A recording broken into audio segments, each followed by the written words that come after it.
అందరు నమస్కారం అండి. జూన్ 5వ తారీఖున పవన్ కళ్యాణ్ గారు మంగళగిరిలో ఒక సభలో 3 ఆప్షన్ల గురించి మాట్లాడారు. ఆ రోజున అందులో మొదటి ఆప్షను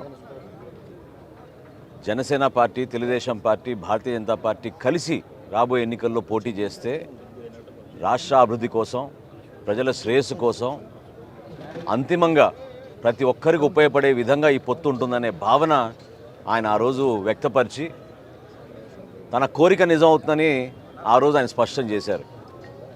17వ తారీఖున ప్రధానమంత్రి గారు స్వయంగా వచ్చి చంద్రబాబు నాయుడు గారి నాయకత్వంలో, పవన్ కళ్యాణ్ గారి నాయకత్వంలో ఏ విధంగా రాబోయే రోజుల్లో ఒక చక్కటి ప్రభుత్వం మన ఆంధ్రప్రదేశ్లో ఏర్పాటు చేసి ఈ దుర్మార్గమైన ఈ పాలనని ప్రజలు ఇంటికి పంపించే విధంగా ఏదైతే నిర్ణయం తీసుకున్నారో దానికి ప్రతి ఒక్కరు కూడా ఆశీర్వదించే విధంగా, ప్రతి ఒక్కరు పాల్గొనే విధంగా అన్ని ప్రాంతాల నుంచి మా నాయకులు అందరూ కూడా కలిసికట్టుగా ఒక ఉమ్మడి సభగా భావించి అందరం కూడా ఒక మంచి వాతావరణంలో ప్రతి ఒక్కరూ వచ్చి ఈ సభలో పాల్గొనే విధంగా, ఎందుకంటే చరిత్ర సృష్టించే సభ ఇది, తప్పకుండా రాబోయే రోజుల్లో ప్రతి కుటుంబానికి ఆదుకునే విధంగా, ప్రతి తెలుగువాడు గర్వపడే విధంగా ఒక మంచి ప్రభుత్వం ఏర్పాటు చేయడమే కాకుండా జాతీయ స్థాయిలో నరేంద్ర మోడీ గారి నాయకత్వం ఎంతో అవసరమని భావించి ఈ పొత్తును ఖరారు చేసుకున్నప్పుడు ఒక మేలు జరుగుతుంది మనకు ఆంధ్రప్రదేశ్కి. మనకి పెట్టుబడులు వస్తాయి, ఉద్యోగ అవకాశాలు వస్తాయి, యువతకు భవిష్యత్తు ఉంటుంది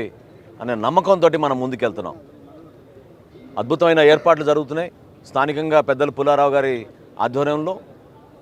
అదేవిధంగా లోకల్గా ఉన్న మా జనసేన పార్టీ నాయకులు, జిల్లా నాయకులు అందరూ కూడా కలిసికట్టుగా ఈ కార్యక్రమాన్ని విజయవంతం చేయడానికి అహర్నిశలు మేము కృషి చేస్తున్నాం. డిపార్ట్మెంట్ అధికారులను కూడా మేము ప్రత్యేకంగా రిక్వెస్ట్ చేస్తున్నాం, దయచేసి సహకరించండి. రేపటి రోజున ఈ కోడ్ రాబోతోంది. ఎన్నికల కోడ్ వచ్చే వరకు ఈ ప్రభుత్వం ఏ విధంగా ప్రజల్ని ఇన్ని రోజులు ఇబ్బంది పెట్టిందో వాటిని అన్నింటినీ అధిగమించి ప్రజాస్వామ్యబద్ధంగా ప్రతి ఒక్కరూ ఎన్నికల్లో పాల్గొనే విధంగా, సమానంగా అందరికీ హక్కులు వచ్చే విధంగా, ప్రభుత్వం మార్పు ఖచ్చితంగా జరిగే విధంగా ప్రజలు ఆల్రెడీ ఒక తీర్పుకి సిద్ధమయ్యారు. దానికి మీ అందరం కూడా కలిసికట్టుగా ఈ సభని విజయవంతం చేస్తామని ఈ సందర్భంగా తెలుపుకుంటున్నాం.